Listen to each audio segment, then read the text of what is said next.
إلا بالله عليه توكلت وإليه أنيب لا حول ولا قوة إلا بالله العلي العظيم.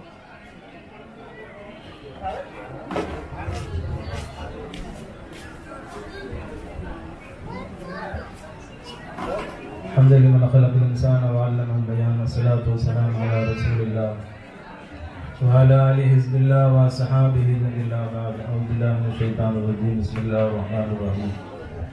إن الله وملائكته يصلون على النبي يا أيها الذين آمنوا صلوا عليه وسلموا تسليما. கனி நிறைந்த விழாவின் தலைவர்களே, உலமா பெருமக்களே, விழா கமிட்டியாளர்களை, வருகை தரக்கூடிய பெரியவர்களே, தாய்மார்களே, சகோதர சகோதரிகளே, உங்கள் அனைவருக்கும் முதலில் சலாத்தை தெரிவித்து வரை ஆரம்பம் செய்கிறேன். அஸ்ஸலாமு அலைக்கும் வரஹ்மத்துல்லாஹி வபரகாத்துஹு. கண்ணியமானவர்களே, நேரம் கொஞ்சமாக இருப்பதனால் எனக்கு பின்னால் ஹஜ்ரத் அப்துல் கலாம் அவர்கள் பயான் செய்திருப்பதால் குறைந்த நேரத்தில் செய்திகளை சொல்லி நிறைவு பெறலாம் என்கிறேன். மேல் சொன்ன ஆயத்து இன்னல்லாஹு மலாயிகத்து யுஸல்லூன அலன் நபி, நபியின் மீது ஸலவாத் சொல்வது. நபியின் மீது ஸலவாத் சொல்வது என்பது எதற்காக சொல்கிறோம்? மனிதனுடைய இயற்கை பண்பாடுன்னு சொன்னாக்க, ஏதாவது ஒன்று பிறவி உபகாரம் கிடைத்தால் மட்டும்தான் அவன் அதை விரைவாக செய்வான். இப்ப நாம சாப்பிடுறோம்னு சொன்னா, சாப்பிட்டு முடிச்ச பிறகு அது ஒரு திருப்தி ஆயிடுது, அடுத்த வேலை வரைக்கும் அது தாங்குமாகவே சாப்பிடுறோம்.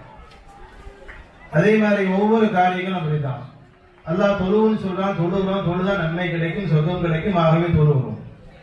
ஆனால் ஸலவாத் சொல்வதனால் என்ன கிடைக்கிறது என்பதை பார்ப்போம். நிறைய கேட்டிருப்பீங்க, நிறைய இடத்துல நீங்க பயான்ல கேட்டிருப்பீங்க.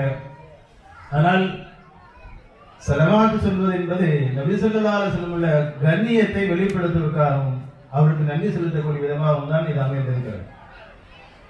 கண்ணியம் என்னன்னு சொன்னா, எல்லா நபிமார்களுக்கும் எல்லாம் குருமார்களை வைத்திருந்தான், ஷேഖ்மார்களை எல்லாம் வச்சிருந்தான்.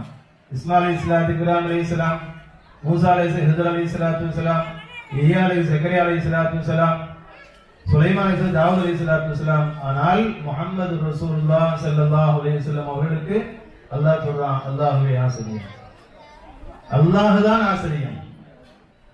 அதுபோன்று ஸல்லல்லாஹு அலைஹி வஸல்லம் அந்த உச்சபட்ச கண்ணியத்தின் வெளிப்பாடு தான் அல்லாஹ் சொன்னான், இன்னல்லாஹு மலாயிகத்து யுஸல்லூன அலன் நபி, நபியின் மீது நான் ஸலவாத் சொல்கிறேன், நீங்களும் சொல்லுங்க. அல்லாஹ் எந்த இபாதத்தையும் அல்லாஹ் சொல்லல. நான் தொழுகிறேன், நீங்க தொழுவுங்க, நான் ஜகாத்து நீங்க ஜகாத்துங்க, நான் நோன்பு வைக்கிறேன், நீங்க நோன்பு வைங்க, ஹஜ்ஜி செய்யலாம் ஹஜ்ஜி செய்யுன்னு சொல்லாதெல்லாம் இங்கு மட்டும் சொல்லுகிறான், இன்னல்லாஹு மலாயிகத்து, நான் ஸலவாத் சொல்றேன், அவன் நீங்க ஸலவாத் சொல்லுங்க. அப்ப ஸலவாத் சொல்வதனுடைய கண்ணியத்தை நாம் பேணிக் கொள்வோமையானால், அதை தெரிந்துவிட்டால் நிச்சயமாக நாம் எல்லா காலத்திலும் செய்வோம். ஸலவாத்துடைய பலன்கள் நிறைய சொல்லுவாங்க, நிறைய ஸலவாத் இருக்கு. டைம் இல்லாதனால நம்ம சுருக்கமா நம்ம செய்தியை சொல்றோம். இந்த ஸலவாத்தை தொடர்ந்து ஓதினால் நம்முடைய நாட்டங்கள் நிறைவேறும். பெரும்பாலும் சுன்ன ஜமாத் மக்களும் சரி, மற்ற மக்களும் சரி, அவங்க நாட்டம் நிறைவேற சொன்னா என்ன செய்வாங்கன்னா, ஸலாத்து நாரியா அப்படிங்கிற ஒரு ஸலவாத்தை ஓதுவாங்க. இந்த ஸலாத்து நாரியா ஓதுறதுக்கு யாரு போவா? நாங்க போவோம், அல்சாதர் தான் போவோம் இல்லையா? ஓத தெரிஞ்ச மக்களும் போவாங்க. ஆனா அந்த ஸலவாத்துடைய மிகப்பெரிய வாக்கியம் என்னன்னு சொன்னாங்க, நீங்க எந்த அமலை செய்தாலும் அதில் குறை இருந்தால் ஏற்றுக்கொள்ளப்படாது. தொழுகையில ஏதோ ஒரு நனிப்பற ஒருத்தன் தொழுதான் சொன்னாக்க அந்த தொழுகையை கபூலாகாது. அதே மாதிரி ஜக்காத்து கொடுக்கிற பொழுதோ, தர்மம் செய்கிற பொழுதோ அவன் பாதுகாப்பு கொடுத்தா அங்கேயும் அவன் வேஸ்ட் ஆகிடும். ஹஜ்ஜிக்கு வீடு நம்மள ஹாஜின்னு சொல்லணும், அல் ஹாஜின்னு சொல்லணும் அப்படிங்கிறதுக்காக அவர் செஞ்சாருன்னாக்க அதுவும் வேஸ்ட். ஆனால் இதெல்லாம் இல்லாமல் ஸலவாத்தில் மட்டும் நீ எப்படி சொன்னாலும் அது கபூலாகிடும், எப்படி சொன்னாலும் சரிதான். அதனாலதான் ஸலாத்து நாரியா ஓதும்போது எல்லாத்துக்குமே தெரியுது, ஆளுச்சவரை குறை சொல்லு, நம்மளா அனுப்பிச்சாதான் குறை சொல்றதுக்கா இல்லை. இப்ப எங்கேயாவது இடத்துல கூப்பிட்டு ஸலாத்து நாரியா ஓத சொன்னா 6444 ஸலவாத்தை ஓத கிட்டத்தட்ட நிதானமா ஓதுனா 4 மணி நேரமா ஆகும். அது எவ்வளவு நேரத்தில் ஓதுவோம்? 1.5 மணி நேரத்துல பினிஷ் ஆகிடுவோம். அதுக்கிடையே என்னெல்லாம் செய்வோம்? ஓதிக்குவோம், பேசிக்குவோம், அங்க செஞ்சுக்குவோம், அத்தனையும் செய்வோம். ஆனால் அந்த ஸலவாத்தின் பொருட்டு என்ன செய்யலாம்? அந்த அவருடைய நோக்கத்தை எல்லாம் கபூலாக்கி விடுகிறான். எத்தனை பேரை பார்க்கணும்? நான் வேலை பார்த்த ஊர்ல ராமநாதபுரத்துல பார்த்தேன்.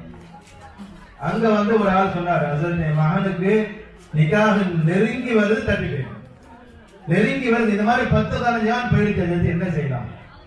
சலாத்து நிறைய போதுங்க. அவர் கிட்டத்தட்ட 3/4 வஹாபி.